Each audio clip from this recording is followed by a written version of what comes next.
आइए 12th class start करते हैं next exercise which is 11.2 and this is based on lines. तो lines जो हम पढ़ने जा रहे हैं 11.2 में, ऐसा नहीं है कि लाइन के बारे में हमने कभी पहले नहीं पढ़ा, लेकिन अब जो हम लाइन पढ़ रहे हैं वो 3D में पढ़ रहे हैं। 3D का मतलब होता है स्पेस, 2D का मतलब होता है सरफेस। अगर मैं इस बोर्ड पे एक लाइन ड्रॉ करता हूं तो एक सरफेस है, सरफेस का मतलब हो गया 2 डायमेंशनल, ये एक्स एक्सिस हो गया, ये वाई एक्सिस हो गया, दो एक्सिस आ गए इसमें, ठीक है। और उसकी इक्वेशन होती है ax + by + c = 0। लेकिन अगर मैं बात करूं 3D की, तो ये आपका जो रूम है वो 3D है।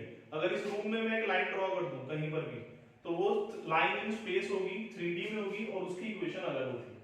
तो मैं आपको क्या करना चाहता हूं, सबसे पहले आपको 11th क्लास का एक चैप्टर रिकॉल कराना चाहता हूं जिसका नाम था स्ट्रेट लाइंस। अगर मैं आपसे पूछूं 11th क्लास के हिसाब से कि एक लाइन की इक्वेशन क्या होती है, अगर हम 2D की बात करें, 2 डायमेंशन की, तो एक लाइन की इक्वेशन क्या होती है, तो आप कहेंगे ax + by + c = 0। ये तो हो गया लाइन की स्टैंडर्ड इक्वेशन क्या होती है, स्टैंडर्ड इक्वेशन, ठीक है। लेकिन अगर मैं आपसे कहूं कि एक लाइन की इक्वेशन हमें फाइंड करनी है, तो हम क्या करें? तो हमने सीखा था 11th क्लास में कि लाइन की इक्वेशन फाइंड करने के लिए हम एक फॉर्मूला है ये वाला, इसको भी यूज कर सकते हैं, एक फॉर्मूला है इसको भी यूज कर सकते हैं, एक फॉर्मूला है y = mx + c या y = m × x - t, इसको भी यूज कर सकते हैं। एक फॉर्मूला है x/a + y/b = 1 और एक फॉर्मूला है x cos ω + y sin ω = t। कितने बच्चे हैं जिनको लग रहा है कि वो इसमें कंफर्टेबल है, उनको याद है, ऐसा 11th में पढ़ा था, इनको हम बोलते थे फॉर्म्स ऑफ लाइन। याद है बेटा आप सबको? तो there are 5 forms of line.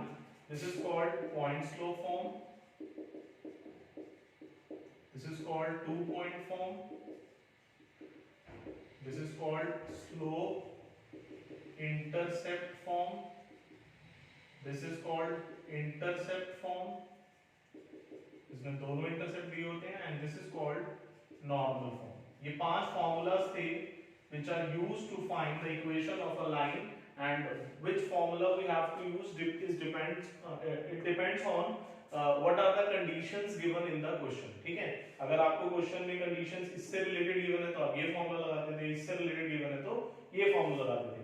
लेकिन माना कि there are 5 different forms of line, by using these forms we can find the equation of line, but by using any of the formula जो फाइनल रिजल्ट हमें simplify करके मिलता है line का, वो क्या होता है? ax + by + c = 0, which is the standard equation of a line। तो स्टैंडर्ड इक्वेशन में और डिफरेंट फॉर्म्स में फर्क क्या होता है कि डिफरेंट फॉर्म्स हमारे कन्वीनियंस के अकॉर्डिंग बनाए जाते हैं अकॉर्डिंग टू द कंडीशंस, लेकिन उनको सिंपलीफाई करके जो फाइनल आंसर मिलता है that form is called standard equation, which is ax + by + c = 0 for a line in 2-dimensional space। ये क्लियर है बेटा मेरी बात? यहां तक समझ में आ रहा है आपको? ये इंट्रोडक्शन सबको समझ में आया?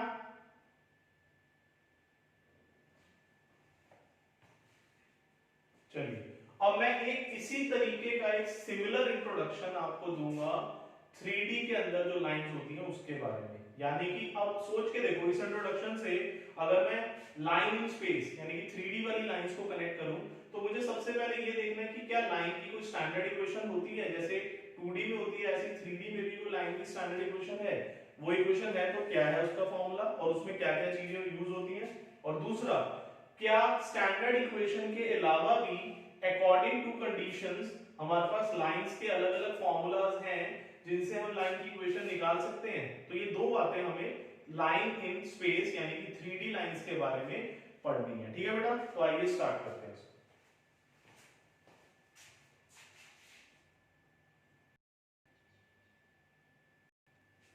तो चलिए गाइस इसी सिमिलर टॉपिक को 3D लाइंस के बारे में पढ़ने जा रहे हैं। सबसे पहले हम बात करेंगे 3D के अंदर किसी भी लाइन की जो स्टैंडर्ड इक्वेशन है वो क्या होती है।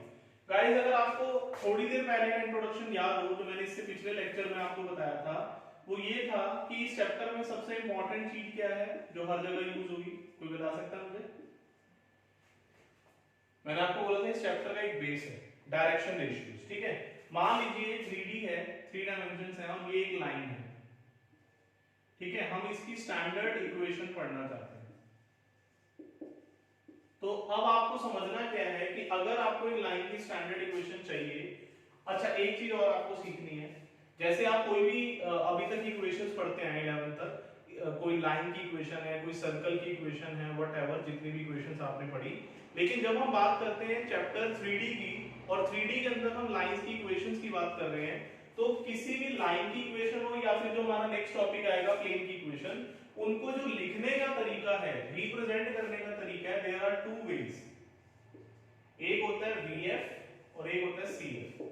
VF का मतलब है वेक्टर फॉर्म, यानी कि हम जो इक्वेशन लिखेंगे उसमें वेक्टर्स का यूज होगा, और एक होता है CF। CF का मतलब होता है कार्टेशियन फॉर्म। कार्टेशियन फॉर्म वैसी होती है जैसे अब तक हम पढ़ते हैं, जैसे लाइन की इक्वेशन हमने पढ़ी थी 10th क्लास तक, 11th क्लास में भी ax + by + c = 0, तो जिसमें कोई वेक्टर यूज नहीं हो रहा है, x y z में यूज हो रहा है, इसको हम बोलते हैं कार्टेशियन फॉर्म। लेकिन अब आपने एक नए टॉपिक ऐड कर दिया वेक्टर फॉर्म, तो वेक्टर फॉर्म में भी हमें पढ़नी है लाइन की इक्वेशन और कार्टेशियन फॉर्म में भी पढ़नी है। तो इसको समझना कैसे है, अगर हम बात कर रहे हैं लाइन की स्टैंडर्ड इक्वेशन की, तो स्टैंडर्ड इक्वेशन के लिए जो बेसिक सेट ऑफ कंडीशंस होता है वो ये होता है कि मान लो ये एक लाइन है जिसकी आप एक स्टैंडर्ड इक्वेशन लिखना चाह रहे हैं, तो इसकी हेडिंग डाल रहा हूं, स्टैंडर्ड इक्वेशन भी बोलते हैं इसको, equation of a line passing through point. हमें उस लाइन का क्या पता है, एक पासिंग थ्रू पॉइंट पता है एंड अ पैरेलल वेक्टर, यानी कि अगर आपको एक लाइन जिसकी आपको स्टैंडर्ड इक्वेशन चाहिए और आपको उसका पासिंग थ्रू पॉइंट पता है x1 y1 z1, और एक वेक्टर पता है जो उसके पैरेलल है जिसको हम b वेक्टर से रिप्रेजेंट करते हैं, किससे रिप्रेजेंट करते हैं, b वेक्टर से, और आप इसकी स्टैंडर्ड इक्वेशन फाइंड करना चाहते हैं, तो मान लीजिए आप वेक्टर फॉर्म में और एक बार कार्टेशियन फॉर्म में दोनों फॉर्मूला चाहते हैं, तो वेक्टर फॉर्म में किसी भी लाइन की स्टैंडर्ड इक्वेशन 3D में क्या होती है, r vector is equals to a vector. शुरू में 2-4-5 मिनट लगेंगे एडजस्ट होने के साथ, क्योंकि फॉर्मूला पहली बार पढ़ रहे हैं, नया है। जिन बच्चों ने स्कूल में पढ़ लिया वो ऑलरेडी हो सकता है कंफर्टेबल हो, बट जो फर्स्ट टाइम पढ़ रहे हैं वो ध्यान रखें कि मुश्किल से 2-4 क्वेश्चन लगेंगे आपको कंफर्टेबल होने में, उसके बाद कोई प्रॉब्लम नहीं। किसी भी लाइन में, जैसे अगर मैं आपसे 10th तक लेवल पे पूछूं, 11th लेवल पे पूछूं, तो जैसे आप कोई भी लाइन की इक्वेशन का फॉर्मूला ये बताते हैं, ax + by + c = 0, ठीक है। ये 2D लाइंस का फॉर्मूला है, आप देख सकते हैं इसमें z नहीं है ना। तो इसके अंदर एक एग्जांपल अगर मैं आपसे कहूं दो इक्वेशन का, तो आप ऐसे दे सकते हैं 2x - 3y + 5 = 0। दूसरा एग्जांपल 4x + y + 7 = 0। ऐसे आप हजारों एग्जांपल्स बना सकते हैं, एंडलेस, ठीक है। कोई भी इक्वेशन देख लो, क्या हर इक्वेशन में x और y आपको मिल ही रहा है हर बार, यस और नो, बताइए। हाँ जी 12th क्लास, जितनी भी लाइंस की इक्वेशन आप लिखते हैं 2D में, हर इक्वेशन में x और y तो स्टैंडर्ड है, वो आता ही आता है। सिमिलरली जब हम 3D लाइंस की बात करते हैं और वेक्टर फॉर्म की बात करते हैं, तो ये जो r वेक्टर है ये क्या है, एक जनरल वेक्टर है।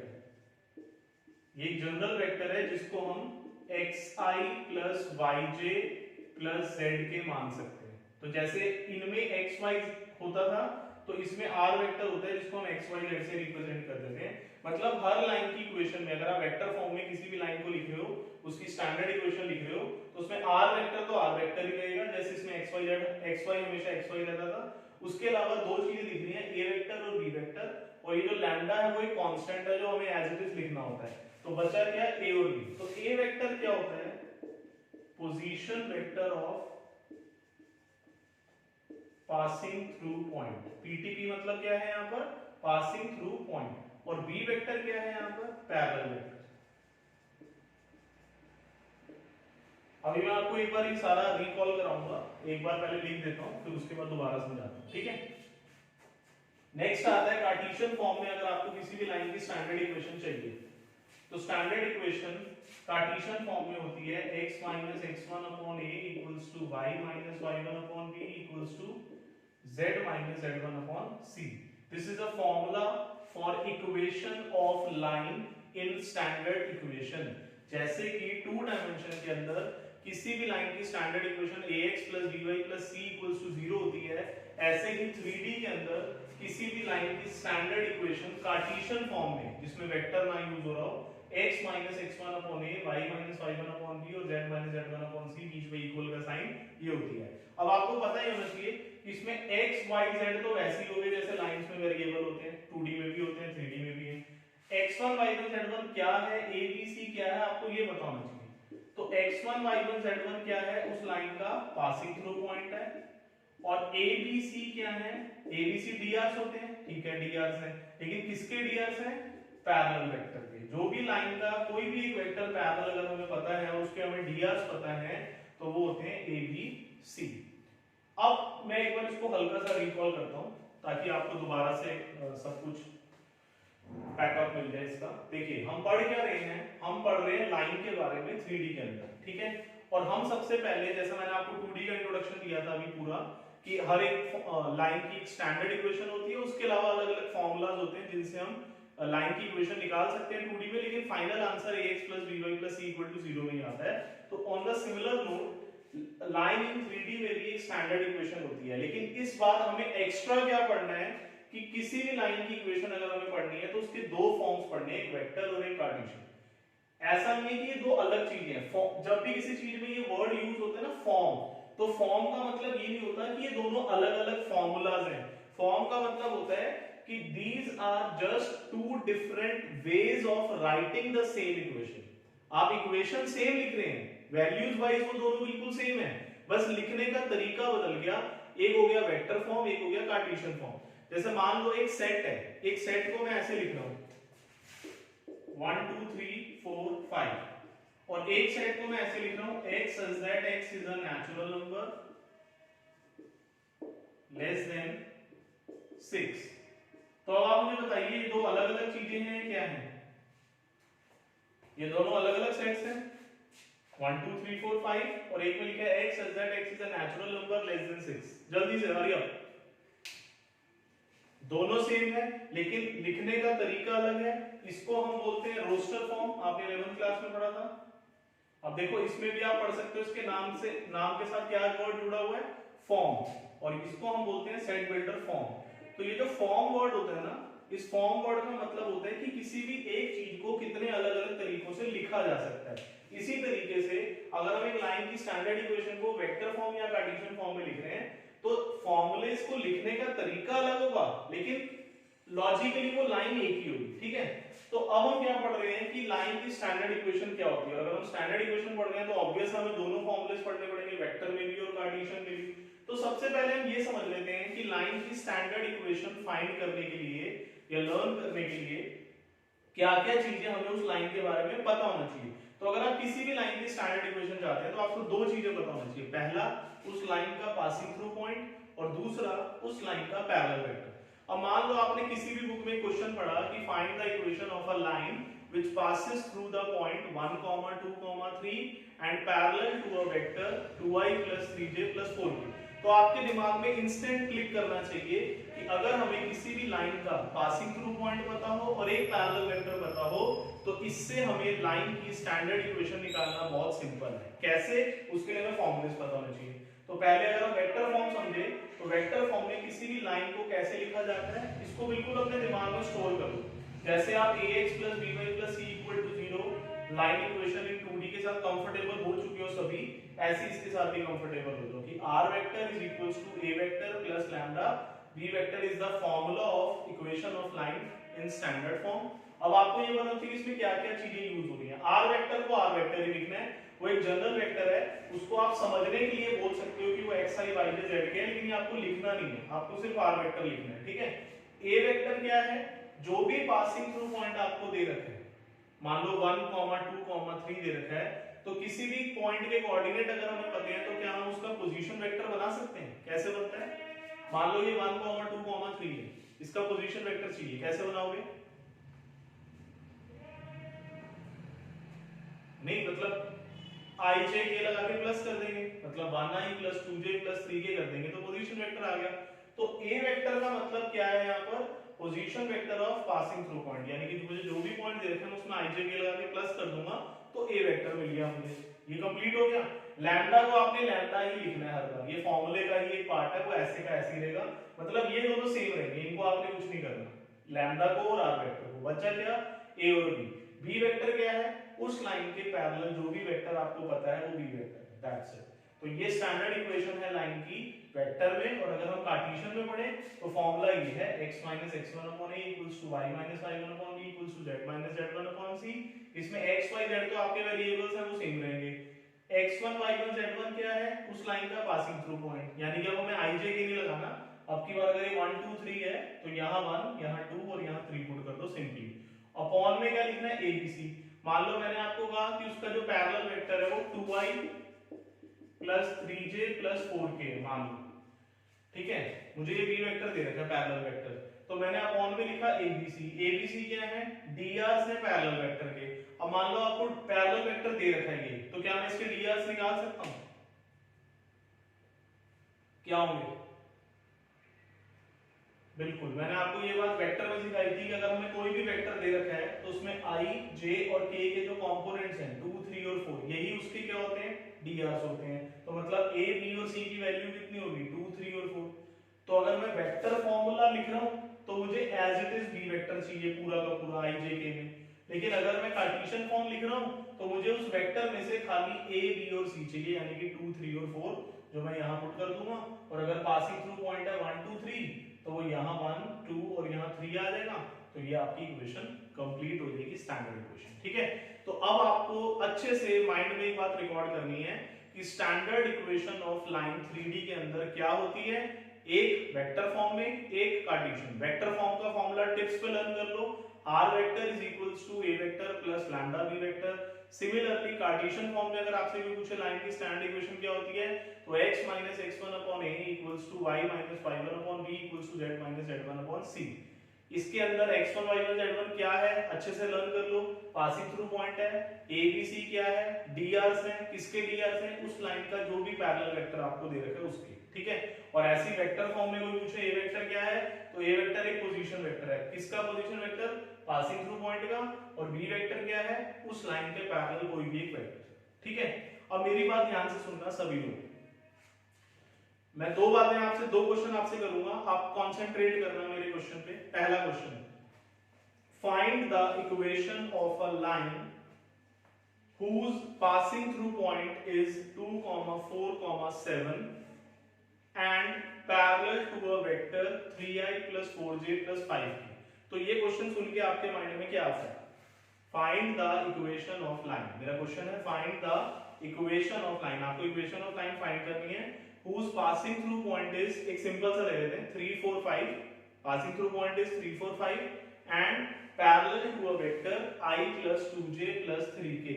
वैल्यूज पे ध्यान मत दो कि मैं क्या बोल रहा हूँ, 3 4 5 बोल रहा हूँ या I plus 2j plus 3k, connect करो कि मैं क्या बोलना चाह रहा हूँ।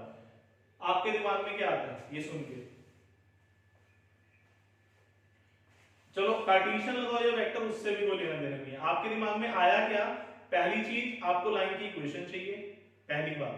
दूसरी बात, अगर हमें लाइन की इक्वेशन निकालनी है तो हमें क्या क्या चीजें बता रखी हैं, तो आपको दो चीजें बता रखी हैं, एक पासिंग थ्रू पॉइंट और एक पैरेलल वेक्टर।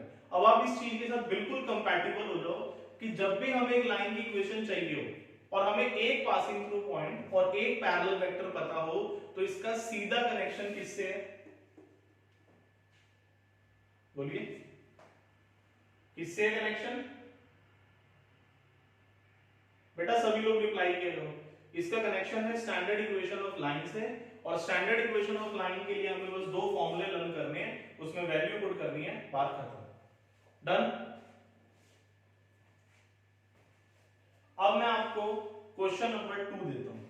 मान लो मैंने आपको क्वेश्चन बोला कि find the equation of a line which passes through the point 1, 2, 3 and 4, 5, 6। अब की बार आपके माइंड में क्या आएगा, पहली चीज क्या आएगी, what you have to do, जल्दी बताइए, you have to find the equation of a line. जैसे ही आप क्वेश्चन पढ़ते हैं उसमें लिखा हुआ आता है कि इक्वेशन ऑफ लाइन फाइंड करो, तो आपके दिमाग में नेक्स्ट क्वेश्चन क्या रेस करना चाहिए कि हमें क्या क्या चीजें गिवन है। तो जब आपने क्वेश्चन कंप्लीट पढ़ा तो आपने देखा कि find the equation of a line which passes through the point 1, 2, 3 and 4, 5, 6। मतलब अब की बार आपको लाइन के क्या गिवन है, दो पासिंग थ्रू पॉइंट। तो क्या मैं स्टैंडर्ड इक्वेशन की हेल्प से कोई फॉर्मूला लगा सकता हूं जिसमें मुझे दो पासिंग थ्रू पॉइंट बताऊं? क्या यहां कहीं भी इन दोनों फॉर्मूलाज में, चाहे वेक्टर ले लो या कार्टेशियन, क्या दो पासिंग थ्रू पॉइंट पुट करने का कोई प्रोविजन है इन फॉर्मूलाज में? नहीं है। तो दैट मींस अब मेरे पास दो ऑप्शन है, या तो there must be some way to find equation of line using this method, this formula if 2 points are given। या तो इसकी कोई ट्रिक होती है, कोई मेथड होता हो, तरीका होता हो सॉल्व करने का, और या फिर एक बना बनाया रेडीमेड फॉर्मूला होता हो जिसमें 2 पासिंग थ्रू पॉइंट पुट करने का एक प्रोविजन हो। सिंपल सी बात है। जैसे 11th क्लास में 2D लाइंस के अंदर एक 2 पॉइंट फॉर्म का फॉर्मूला है y - y1 upon x - x1 equals to y2 - y1 upon x2 - x1। अगर आपको दो पासिंग थ्रू पॉइंट लाइन के पता है 2D में, तो आप सीधा सीधा इसमें पुट करेंगे, आंसर मिल जाएगा। तो या तो ऐसा कोई रेडीमेड फॉर्मूला हो, और या फिर इसी से सॉल्व करके निकालने का कोई तरीका हो। दो ही बातें हो सकती है ना, कोई तीसरी बात तो ऑप्शन में नहीं आ सकती। अब मान लो, सपोज करो मैं आपको कहता हूं कि इसका कोई रेडीमेड फॉर्मूला है और वो मैंने आपको बता दिया और आपने लर्न भी कर लिया, ठीक है? तो क्या बात सिर्फ इतने पे ही खत्म हो जाती है? क्या आपको अगर इक्वेशन ऑफ लाइन फाइंड करने को आता है कभी भी, तो सिर्फ दो ही बातें दी होंगी कि या तो वो सीधा सीधा कह देगा कि एक पासिंग थ्रू पॉइंट पता है, एक पैरेलल वेक्टर पता है, तो आप ये फॉर्मूला लगा दोगे, और या वो आपको दो पासिंग थ्रू पॉइंट दे देगा लाइन के, तो आपको मैं जो नेक्स्ट फॉर्मूला बताऊंगा वो लगा दोगे, ठीक है? लेकिन वो आपके साथ और वैरायटी भी तो शेयर कर सकता है ना इक्वेशन ऑफ लाइन फाइंड करने की। तो मैं आपके माइंड में एक बात रिकॉर्ड अच्छे से करना चाहता हूं, सभी बच्चे उसको रिकॉर्ड कर लें। पहला, जब भी क्वेश्चन लिखा हुआ आ जाए find the equation of line, तो आप इस बात को बिल्कुल अपने दिमाग में रिकॉर्ड कर लें कि इक्वेशन ऑफ लाइन फाइंड करने के सिर्फ दो फॉर्मूले आप पढ़ोगे। पहला स्टैंडर्ड इक्वेशन है जो आपके सामने है, इसके अंदर कंडीशंस क्या होती हैं, एक पासिंग थ्रू पॉइंट होता है और एक पैरेलल होता है, पैरेलल वेक्टर। और दूसरा जो फॉर्मूला है वो है find the equation of a line if two passing through points are given. उसके भी दो फॉर्मूले होंगे, एक वेक्टर और एक कार्टेशियन, दो पढ़ लिए। लेकिन अगर मान लीजिए आपको क्वेश्चन में लिखा है find the equation of a line, और जो कंडीशंस दे रखी है ना तो वो ये वाली है कि एक पासिंग थ्रू पॉइंट और एक पैरेलल वेक्टर है, और ना ही वो ये वाली है कि दो पासिंग थ्रू पॉइंट दे रखे हैं, इनसे भी कुछ अलग दे दिया, तो उसके लिए हमारे पास कोई फॉर्मूला नहीं है। हम बाकी की जितनी भी कंडीशंस दी होंगी अलग अलग, उन सबको किससे कनेक्ट करेंगे, सिर्फ और सिर्फ स्टैंडर्ड इक्वेशन से। And that is a way to learn. उसमें कोई फॉर्मूला नहीं सीखना, एक प्रैक्टिस वाली बात है कि स्टैंडर्ड इक्वेशन को यूज करना है किसी लाइन की इक्वेशन को फाइंड करने के लिए, लेकिन जो गिवन सेट ऑफ कंडीशन है वो ये नहीं है, इससे अलग कुछ भी है। तो वो हम सीखेंगे जब हम मिसलेनियस लेवल पे आ जाएंगे, तब की बात है।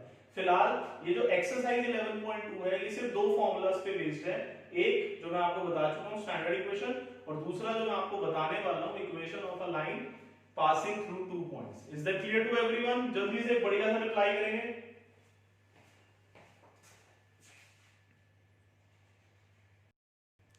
सो चलिए गाइस नेक्स्ट फॉर्मूला ले लेते हैं, equation of line passing through two points. आपको दो पासिंग थ्रू पॉइंट बताएं, आपको लाइन की इक्वेशन चाहिए 3D में, तो इसके भी ऑब्वियस है दो फॉर्म्स पढ़ने हैं आपको, वेक्टर और कार्टेशियन।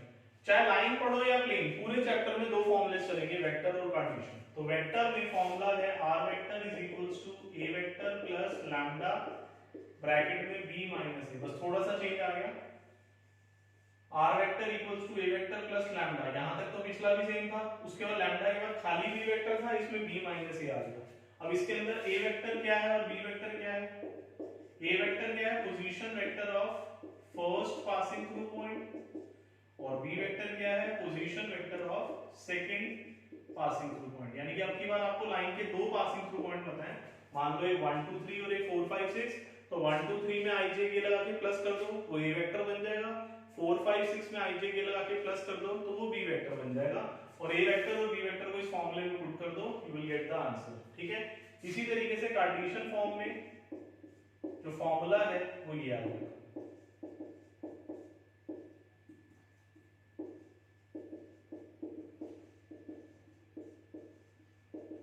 अगर आप इस फॉर्मूले को पिछले फॉर्मूला से कनेक्ट करो तो उस फॉर्मूला में भी जो न्यूमरेटर था वो तो यही था x - x1 y - y1 z - z1, लेकिन डिनोमिनेटर में यहाँ a b c था जो कि dr होते थे। और हमने अभी भी सीखा हुआ है इस चैप्टर में कि अगर किसी लाइन के दो पासिंग थ्रू पॉइंट बताएं और x2 - x1 y2 - y1 z2 - z1 करो तो उसके dr आ जाते हैं। तो मतलब a b c एक किस्म से dr का ही काम कर रहे हैं। तो बस फॉर्मूला थोड़ा सा चेंज हो गया, मॉडिफाई हो गया, ये बन गया। इसके अंदर x1 y1 z1 क्या हो गया, फर्स्ट पासिंग थ्रू पॉइंट, और x2 y2 z2 क्या हो गया आपका सेकंड पासिंग थ्रू पॉइंट। तो बस सीधा सीधा वैल्यूज पुट करेंगे, you will get the answer.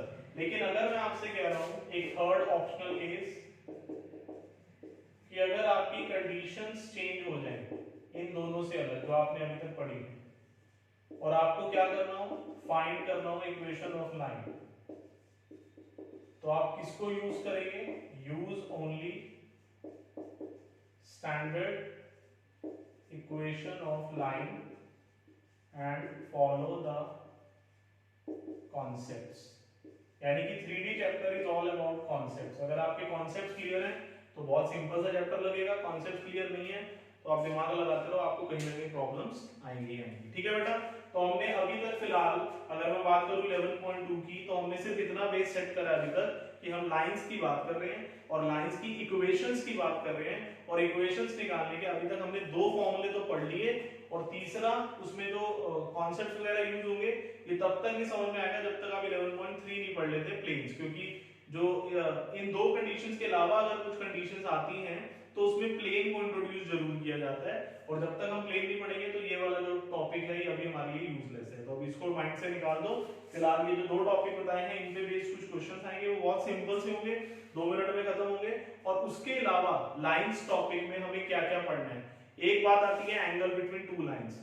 जब एंगल बिटवीन टू लाइंस की बात होगी तो ऑब्वियस एक कंडीशन भी आ सकती है कि what is the condition for two lines to be perpendicular, what is the condition for two lines to be parallel. लेकिन क्योंकि हमारा एंगल बिटवीन टू लाइंस का टॉपिक इस बार के सीबीएसई सिलेबस से डिलीट हो गया है तो ये सारी बातें आपके लिए हट गई, थोड़ा काम इजी हो गया। वरना टॉपिक तो ये अपने आप में बहुत इजी था, लेकिन स्टिल अब इसको हटा दो। उसके बाद क्या आपको लगता है लाइन टॉपिक में कुछ और भी है? एक तो हो गया इक्वेशन ऑफ लाइन जो हम पढ़ चुके हैं, दूसरा हो गया एंगल बिटवीन टू लाइंस जिस पे क्रॉस लग गया, एक टॉपिक और बचता है तीसरा और लास्ट, इसको हम बोलते हैं shortest distance between two lines. दो लाइंस के बीच में शॉर्टेस्ट डिस्टेंस कैसे निकाला जाता है, एक टॉपिक ये है, इसका इंट्रोडक्शन मैं आपको दूंगा और उसके बाद we are ready for exercise 11.2। तो आइए नेक्स्ट टॉपिक पढ़ते हैं, shortest distance between two lines.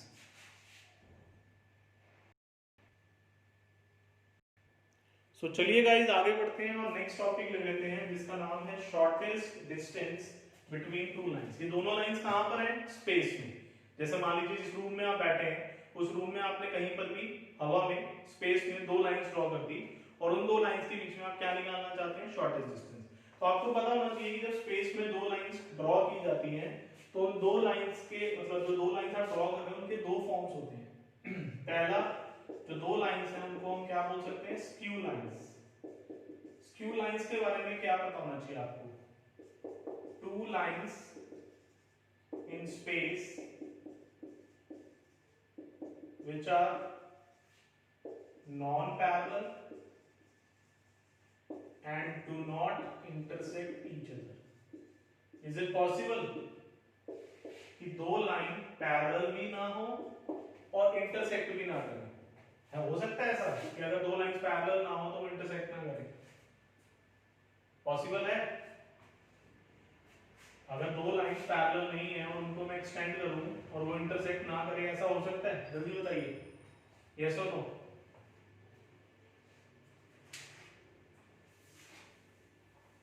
हाँ जी 12th class reply. Is it possible? Yes और नो में तो बोल सकते हैं आप। पॉसिबल नहीं है। लेकिन मान लो अगर मैं आपसे कहूं जिस रूम में आप बैठे हैं, जिस भी रूम में आप लोग बैठे हैं, मैं आपको इसका एग्जांपल दे रहा हूं कि दो लाइन नॉन पैरेलल हैं और उनको एक्सटेंड करने पे वो इंटरसेक्ट भी नहीं करेंगी। तो मान लीजिए जिस रूम में आप बैठे हैं उस रूम में जो छत है, सीलिंग है, उस पे एक लाइन खींच दो डायगोनली।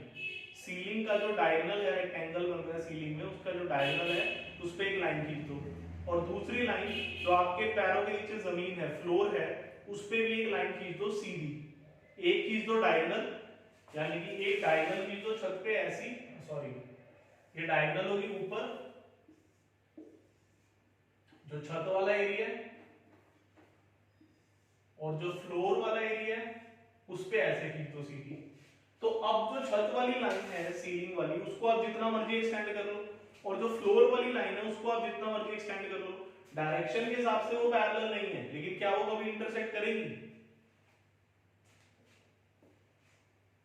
उसका रीजन क्या है कि वो दोनों लाइंस माना नॉन पैरेलल हैं, लेकिन वो दो डिफरेंट प्लेन्स में, एक अलग प्लेन में है और दूसरी अलग प्लेन में है, तो इसलिए वो इंटरसेक्ट नहीं करेगी। और ऐसी लाइंस को हम क्या बोलते हैं? स्क्यू लाइंस, यानी कि two lines in different planes which are non parallel and do not intersect are called skew lines.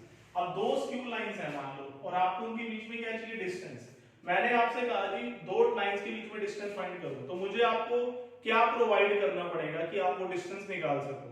मुझे आपको दो लाइंस की इक्वेशन प्रोवाइड करनी पड़ेगी। तो मान लो इक्वेशन तो वेक्टर में भी होती है और कार्टेशियन में भी। तो मान लो अगर मैं आपसे वेक्टर फॉर्म में बोलूं तो दो लाइंस की इक्वेशन क्या होगी? ऐसे केसेस में हम कौन से वाले फॉर्मूलाज यूज करते हैं? स्टैंडर्ड। एक बात होती है कि हमें लाइन की इक्वेशन फाइंड करनी है, और दूसरी बात होती है कि हमें लाइन की इक्वेशन गिवन है। अगर हमें लाइन की इक्वेशन फाइंड करनी है तो हमारे पास दो फॉर्मूलाज है, डिपेंडिंग ऑन कंडीशंस हम यूज कर लेंगे। लेकिन जब भी हमें लाइन की इक्वेशन गिवन होती है तो वो हमेशा स्टैंडर्ड फॉर्म में होती है। तो वेक्टर फॉर्म का स्टैंडर्ड फॉर्मूला क्या है? जल्दी से बताइए। Standard equation of a line in vector form क्या है?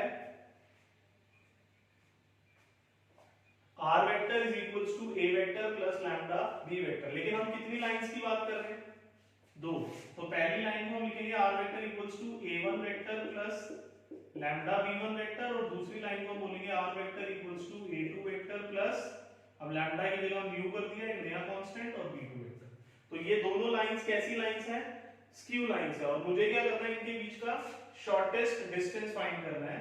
तो शॉर्टेस्ट डिस्टेंस निकालने का एक फॉर्मूला है a2 minus a1 dot b1 cross b2 upon b1 cross b2 का मैग्नीट्यूड, और इस पूरे को हम मॉड में ले लेंगे क्योंकि distance can not be negative. तो अगर आपने जो इन दोनों का डॉट प्रोडक्ट किया, ये डॉट प्रोडक्ट वाला डॉट है, ठीक है, तो जब आप इनका डॉट करेंगे और कई बार वो नेगेटिव भी आ जाता है, तो डिस्टेंस तो नेगेटिव हो नहीं सकता, तो इसलिए हम मॉड लगा देते हैं कि वो हमेशा पॉजिटिव है। ठीक है बेटा।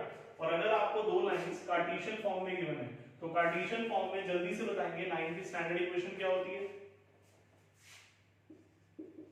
x minus x1 upon a equals to y minus y1 upon b equals to z minus z1 upon c। लेकिन हमारे पास लाइंस कितनी है आपकी बात? दो। तो पहली लाइन में a1 b1 c1 आ जाएगा, और दूसरी लाइन में x minus x2 upon a2 हो जाएगा, y minus y2 upon b2 हो जाएगा, और z minus z2 upon c2। तो अगर आपको दो लाइंस कार्टेशियन फॉर्म में दे रखी हैं तो वो ये होंगी, और आपको फिर से इनके बीच में क्या निकालना है? Shortest distance.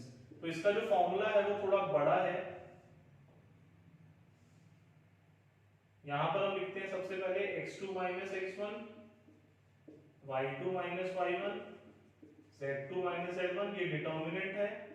फिर उसके बाद a1 b1 c1, a2 b2 c2, ये तो ऊपर एक डिटर्मिनेंट आ जाएगा, उसमें ये वैल्यूज आ जाएंगी, और अपॉन में एक रूट आएगा, और रूट के अंदर देखो आपको क्रॉस मल्टीप्लाई करना है और यहां से स्टार्ट करना है, b1 c2 minus b2 c1, b1 c2 minus b2 c1 का होल स्क्वायर प्लस, जैसे इन दोनों में करा, अब a1 और a और c वालों में करना है, a1 c2 minus a2 c1 का होल स्क्वायर प्लस, और तीसरा इन दोनों में करना है, a1 b2 minus a2 b1 का होल स्क्वायर। काफी बड़ा फॉर्मूला है, बस फॉर्मूला लर्न करना है एक बार, बाकी वैल्यूज पुट करके सॉल्व करोगे कुछ भी नहीं है, सिंपल सा है। तो दो लाइन अगर आपको कार्टेशियन फॉर्म में दे रखी है तो आप ये वाला फॉर्मूला लगा सकते हैं शॉर्टेस्ट डिस्टेंस निकालने का। अगर दो लाइंस आपको वेक्टर फॉर्म में दे रखी है तो आप ये वाला फॉर्मूला लगा सकते हैं। और ये दोनों ही किसके एग्जांपल हैं? स्क्यू लाइंस के। तो आपको कहोगे सर अगर मान लो फर्स्ट ऑप्शन स्क्यू लाइंस का है तो सेकंड ऑप्शन किसका है? तो स्क्यू लाइंस के अलावा दूसरा ऑप्शन होता है शॉर्टेस्ट डिस्टेंस के टॉपिक में, वो होता है पैरेलल लाइन का। दूसरा ऑप्शन किसका है? पैरेलल लाइंस का। और पैरेलल लाइन और स्क्यू लाइंस की पहचान क्या है, हमें कैसे पता लगेगा कि दो लाइंस पैरेलल हैं या स्क्यू हैं?